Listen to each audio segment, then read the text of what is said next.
Good evening, KZFR. This is Writing on Air. Well, before we start, I just wanted to say I hope everyone is having a good new year, and thanks for tuning in. Writing on Air is made possible by the generous contributions of KZFR supporters and by Climate and Energy Solutions, offering freedom from electricity bills while helping the environment by converting solar to energy. For testimonials on how Climate and Energy Solutions has helped its customers, visit caeschico.com. Authorized to offer substantial PG&E rebates, Climate and Energy Solutions also installs, repairs, and maintains residential and commercial heating and air conditioning systems.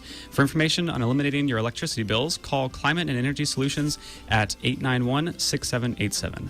Oh, man. Okay, before we jump into this show, because this is going to be a super cool show, a couple weeks ago, we got a submission from someone who was anonymous, dropped off a poem, I think it was, Natalie, I'm pretty sure, in our box, and we have seen that, and we thank you so much, and we're actually going to try to put together a show with a bunch of submissions like that. It's on our Facebook page, too. Like, the day we got it, I wanted to make sure that it was up there, because we support you. Dropping that off in person is so awesome. Yes. Thank you for climbing the stairs or taking the elevator. Yeah, That's so awesome. we'll try to have some other posts probably in the future on when that show is going to come out, where that one will be aired. But just as a heads up, that's kind of where we're going with it. So we have seen it. We did not forget it. It'll be there. You the best. Yes. So for tonight's show, we have Rob Davidson, who's been on a couple times. I think 2 times prior to this, maybe 3. I'm not sure exactly. Me neither. Yeah, it's been a bunch. It's great to be back, though. Thank you. Yeah.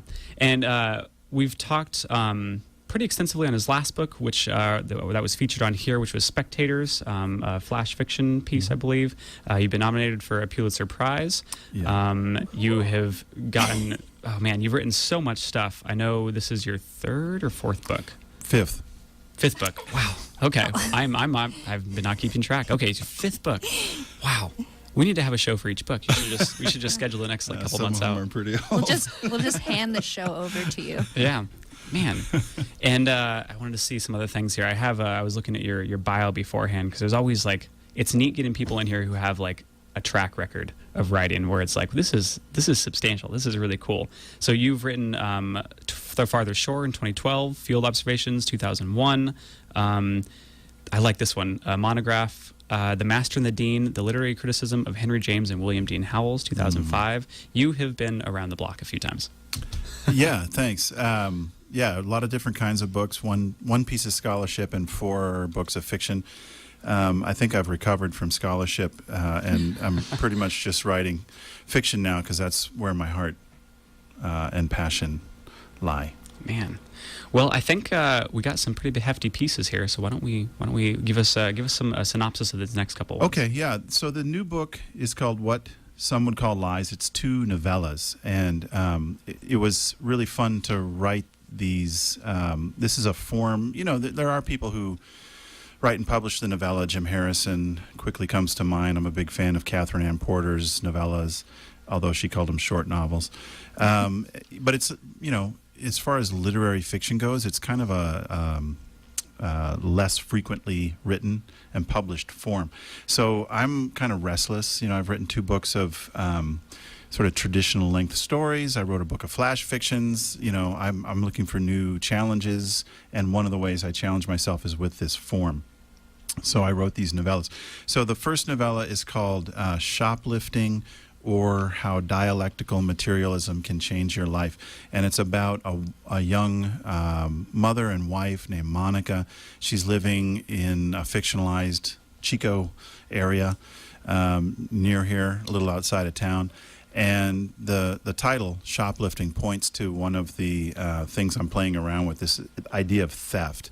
Like literally stealing things. There is some shoplifting that goes on in the novella, but also sort of more figurative or metaphorical ways that we steal, borrowed memories, stolen ideas, things that we misattribute, and so forth. So one of the storylines in the novella involves Monica grieving for her sister, Sandra, who died. She took a combination of alcohol and sleeping pills, and so Monica's not sure if that was an accident or intentional, and the not knowing part of that really impedes her grieving. So she decides she's going to write her sister's autobiography, but she's going to write it from the first person, So she's going to write it as if she were her sister, as a means nominally of coping with the grief, but then it becomes something else. And she decides she has to do some field research. So she goes to the mall and she goes to Victoria's Secret. She's never stolen anything intentionally in her life, but she decides she can't write an essay about shoplifting, which her sister used to do, if she hasn't actually stolen. So she goes to Victoria's Secret, and I'll just read a little bit from this. She stood in the back aisle, gently rubbing the velvety fabric of a piece of lingerie between index finger and thumb, thinking about Sandra and how she must have planned her heists. Monica had always assumed that the thefts were impulsive, hasty, and rash, desperate affairs of luck and timing. She understood now how wrong she'd been. The best shoplifter is cool and calculating. She scopes out exits, takes note of security cameras, and above all, watches what the clerks and customers are doing. She feels the dark, intoxicating rush building in the stomach and radiating outwards, the tingle of adrenaline, the heightened awareness.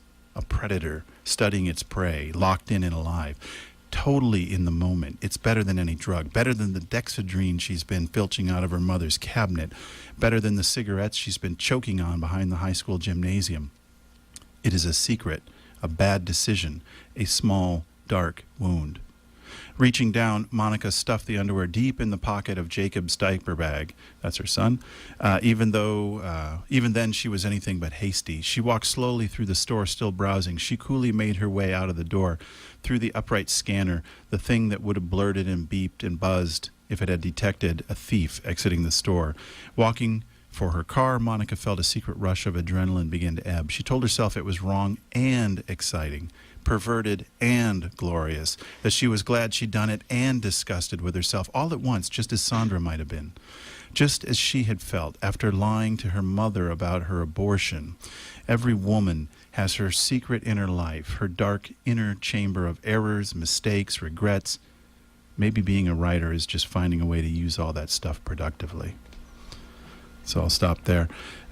She's telling herself she needs to do this stuff to facilitate her writing, but the question, I hope, comes up for the reader about whether she's right about that or not. Doing it for the writing or not. Mm-hmm. Oh, man.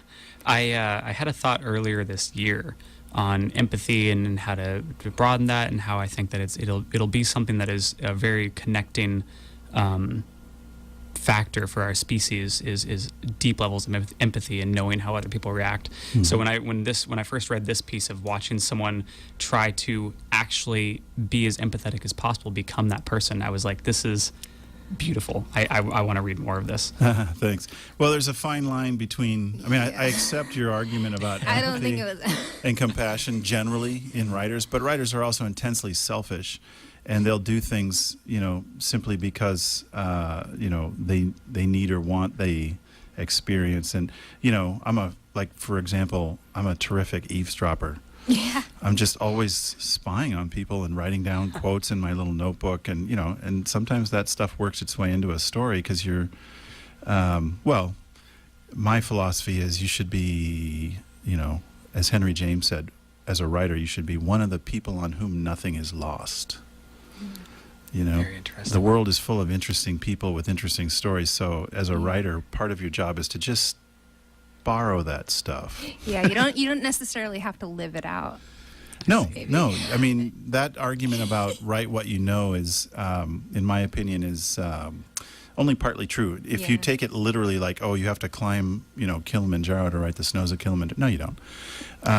Especially in the age of the internet, you can do a lot of homework and research and then just dream your way into it. And a good writer can fake, if you will, a lot of that on the page. The point is the reader convinced, right? Yeah. Right. And if the reader's convinced, then it doesn't matter if you yourself as the writer did it or not. This work is described as metafiction. Can you define that for our audience? Yeah, a metafiction. Yeah, it's a 25-cent word. What does it mean?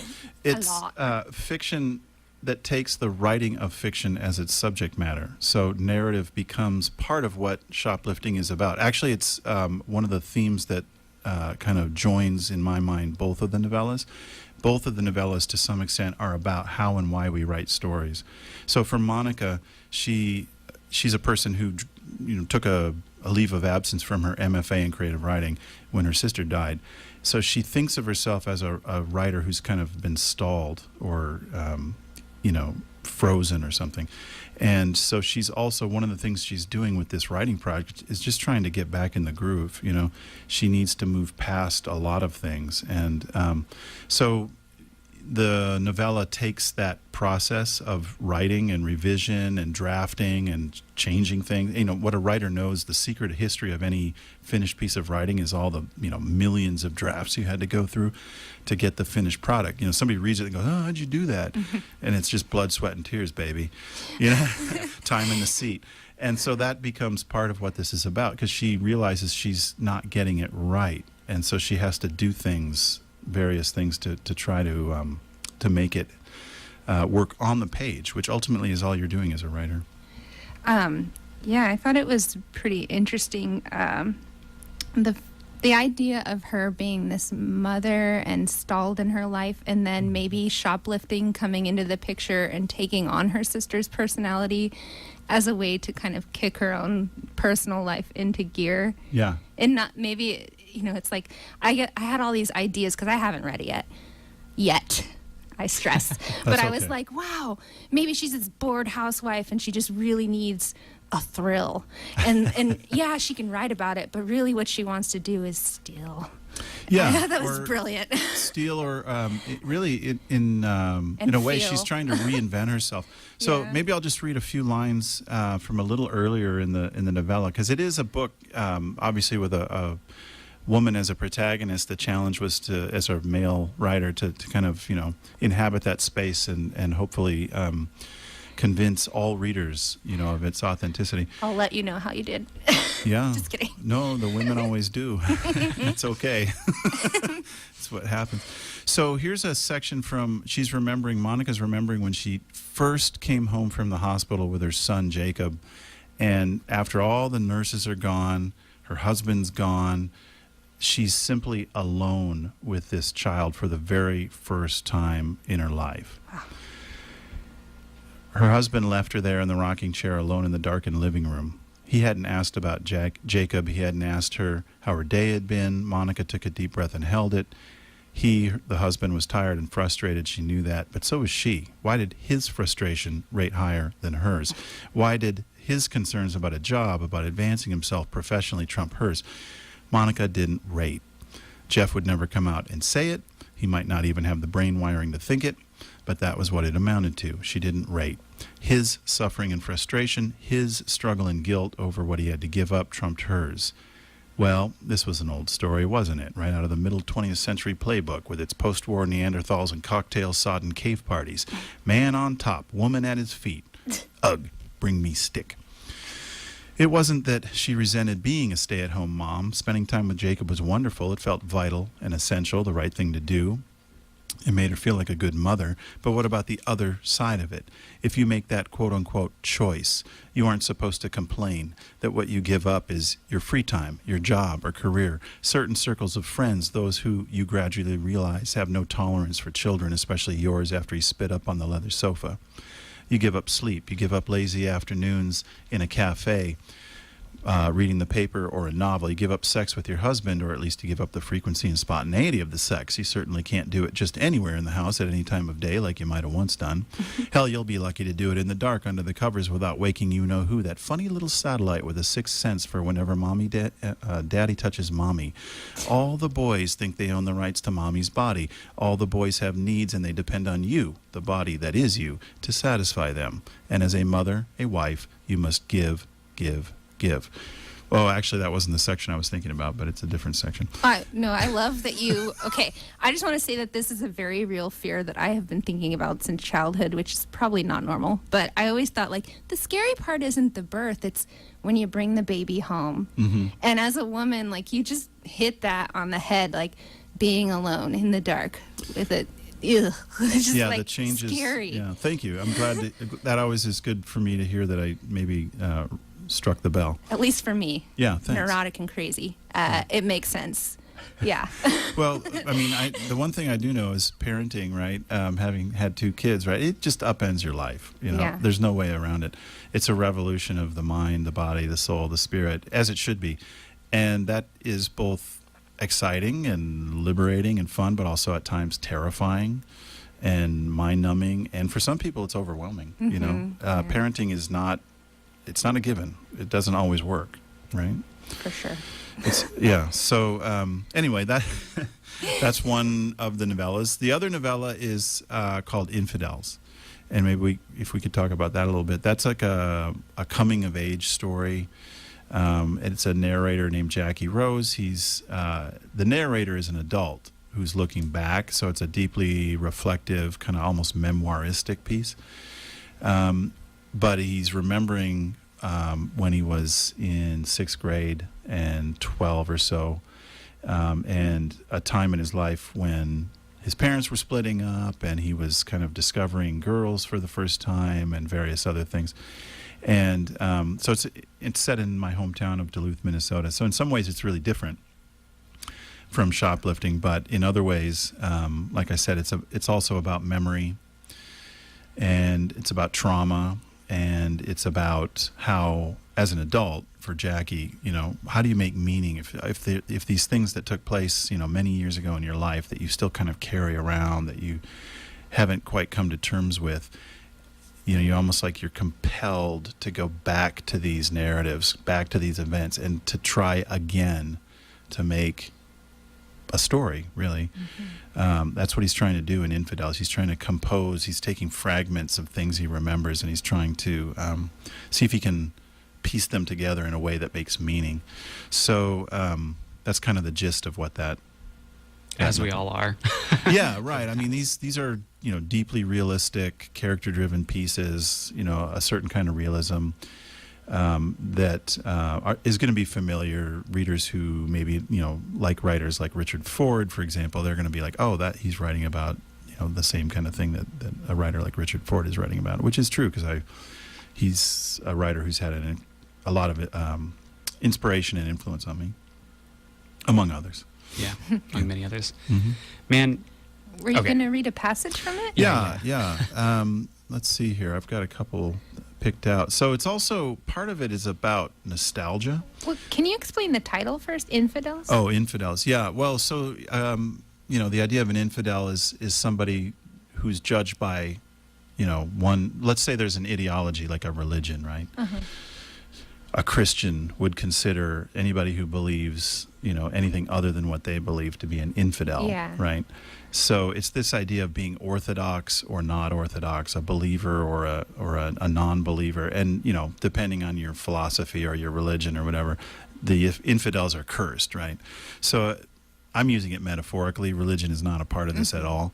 But it's this idea, really, it has to do at root with family. Okay. The moment when that word is used is when Jackie discovers conclusive evidence that his father has had an affair and has, you know, left the family. And the moment he realizes that, to him, that's like a kind of a curse or whatever, a mark on his family. And the fact that he knows something that his mother doesn't know, he believes now that he's an infidel. Yeah. So for him, really what that means is it's just he had a view of the world, right? He always thought mom and dad would be together and they'd live in their little house on this street, and that, you know, when that broke apart, his world Shatters. Yeah, like he doesn't, you know, he has to construct his world. And that's part of what this book, that moment in childhood, but that's also just childhood, right? Yeah, that's trauma itself right there. Yeah, his trauma is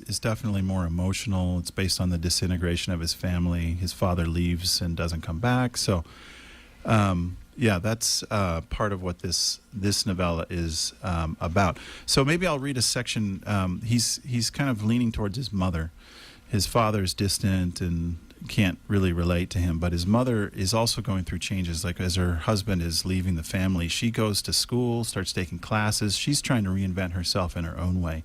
And Jackie, who before this was not a very good student in school, wasn't very serious, didn't get good grades, but he's starting to try. He wants to get all A's for the first time in his life, and that means leaving some of his screw-up friends beside, on the side. And he's watching his mother, who's starting to take classes at University of Minnesota Duluth. I'll read a little bit from this. That spring with my mother in school, our house had a different rhythm. 3 days a week, my mother was home when I got home, just as she's always been. Though she was not as quick to provide me with a snack or ask how my day had been, I was left to fend for myself in the food department, and I had to seek my mother out quietly if I needed to speak with her, for she was always buried deep in a book or working on a paper. She seemed to write an awful lot of papers. I loved to spy on her during those sessions. She sat at the dining room table under an antique chandelier, her note cards and handwritten rough drafts spread around her like a set of surveyor's maps. She always wrote her drafts in pencil, frequently sharpening her preferred instrument, a yellow Dixon Ticonderoga No. 2. She sat elegantly at the table, back straight and erect, head lilting ever so slightly to one side, writing in her graceful, smooth script. My mother had gorgeous handwriting, very refined. In contrast, my father had a crude, blocky style of printing. He never used cursive. That made everything he wrote look like a list of machine parts. When my mother had completed a handwritten draft of her paper, it was time to move to the typewriter, a huge black Underwood that made a terrific clacking as she banged out her final draft. During this crucial phase, I was not to interrupt her. This was the era when a mistake on the typewritten page entailed a complete caesura in the process of composition. Scrolling the typewriter cylinder up so the offending line of type was above the keys and ribbon, fastidiously erasing the error, or if that got too messy, simply bathing it in whiteout, and then carefully realigning the line in question and retyping.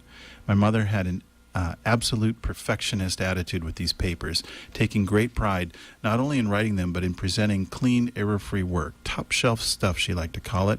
Her professors must have agreed. She rarely scored anything below an A. The final stage of the writing process was always to read the paper aloud, going over everything one more time, checking for errors, and as she put it, infelicitous verbiage. She said this with a smile. I never heard her accuse herself of this infraction. Even if my young ears could have recognized a maladroit phrase, it wouldn't have mattered. I was the most rapt of audiences. My mother promenaded slowly around the oval-shaped dining room table, pencil in hand, holding her paper up before her, occasionally pausing to emphasize a point. It was as if she were reading to a lecture hall. She had a warm, welcoming voice. She read in a full-throated, sonorous oratory that filled the olive-colored living room. I especially liked to watch her mouth move as she read. My mother had a beautiful mouth. Her lips, like mine, were full and robust, red as an apple. She had a fine, angular jawline and a slender neck. She was a beautiful woman, and I never tired of watching her. What is the significance of highlighting how she writes, how she types, how she presents herself? So that's a good question.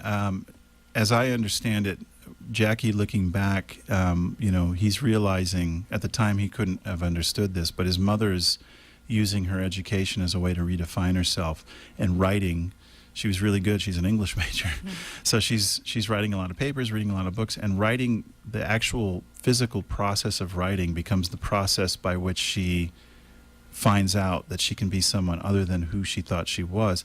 And so for the adult Jackie, looking back, there are moments in this novella when he explicitly talks about the writing of his memories, and there's supposed to be a parallel then.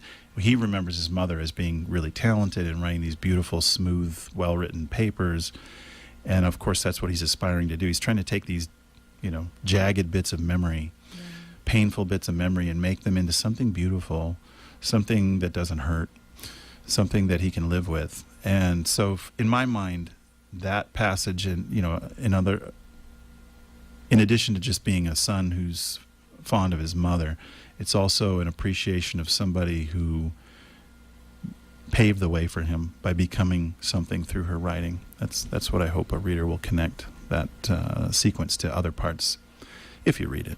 Well, I could definitely see the son seeing himself in the mother, like the comment on the lips and the and like his. I thought that was really a good choice there. I mean, you know what you're doing. That goes without saying. But that was like a really smart choice because you're thinking of a boy, a man, remembering his mother, but also seeing himself in bits and pieces of her, not just her writing, but her physical appearance. Like, this is who I am. This is who I choose to be. Yeah, in a way. that's it. That's part of when you're an adult looking back, father. right? Like that age-old question, like what part of me, if any, is, my mother, my father, my family. You wrestle with that, or wonder, like, and I don't know about you, but to me it's an interesting puzzle. Yeah. Well, we're leaning towards the end part of the show, so I wanted to open it up to you on this. And we had looked over, you had prompted some questions before, and one kind of stuck out to me, and I was like, I definitely want to make sure to answer or ask this. And now, after you've read these, I definitely want to ask it. They're both in one book. What was the reason you paired these two novellas together? Oh yeah, well,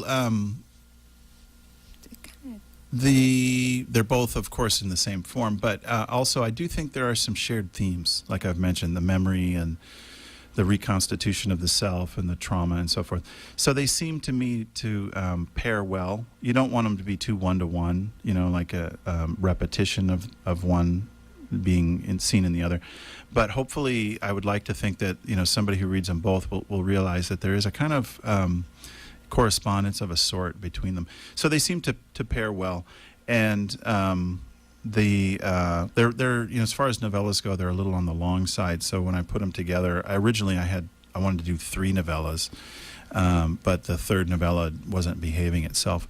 So I just worked on these 2 and put them together. Yeah, and anyway, that's what it is. It's a book of novellas.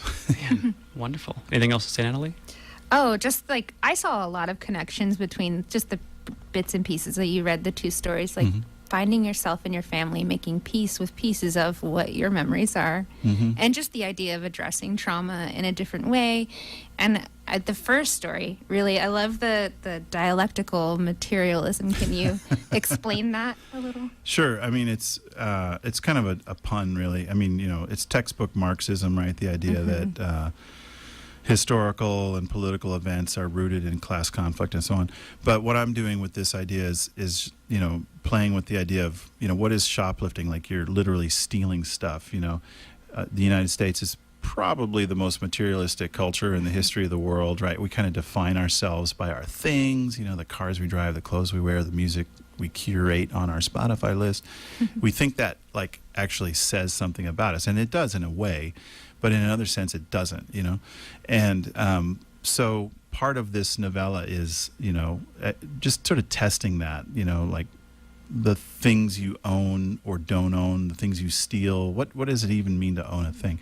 So that was part of it. So this idea of like dialectal, like the idea that she's going to actually become a shoplifter, even as a joke, really, to try to redefine herself. There's like just lots of irony in that, and I'm playing around a little bit with that. So it's a bit of a cheeky title. I'll say being a consumer of your work and having you on the show for spectators and stuff like that, the first thing that hit me when you read these excerpts was a feeling of stretching.